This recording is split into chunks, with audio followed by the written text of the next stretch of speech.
रवि की शादी पूरे धूमधाम से हुई थी। डोल नगारों की आवाज, रिश्तेदारों की हंसी ठिठोली और रस्मों रिवाजों के बीच उसकी दुल्हन नंदिनी घर की लक्ष्मी बनकर आई थी। शादी के बाद बारात को गांव लौटना था। रास्ता लंबा था और जंगल के बीच से होकर गुजरता था।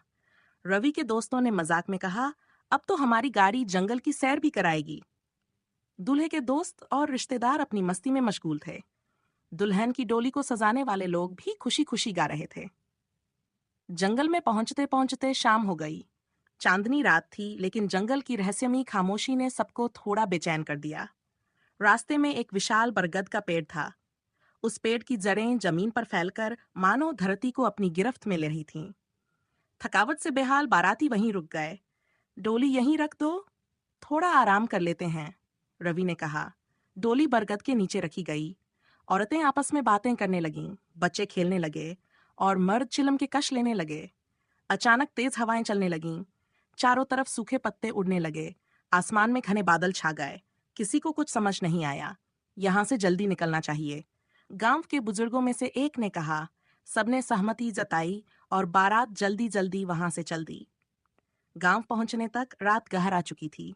रवि और नंदिनी को उनके कमरे में भेजा गया। रिश्तेदारों ने मजाक किया, भाई अब तो सुहागरात मनाओ, भगवान तुम दोनों को खुश रखे। रवि थोड़ा शर्माया और मुस्कुराते हुए कमरे में चला गया। कमरे में हल्की रोशनी थी। नंदिनी घूंघट में बैठी थी। रवि ने प्यार से कहा, घबराओ मत, अब हम दोनों एक नई जिंदगी की शुरुआत करेंगे। उसने नंदिनी का घूंघट उठाया, पर जैसे ही उसने चेहरा देखा उसकी चीख निकल गई। नंदिनी का चेहरा भयानक था, सफेद और झुर्रियों से भरा। उसकी आंखें लाल अंगारे की तरह जल रही थीं और होंठों से खून जैसा कुछ टपक रहा था। तुम कौन हो? रवि कांपते हुए चिल्लाया। नंदिनी ने एक कर्कश आवाज में कहा, मैं वो हूं जिसे तुम बरगद के पेड़ के नीचे छोड़ आए थे। वहां कोई भी इंसान रुकता है, मैं उसे अपनी दुनिया में खींच लेती हूँ।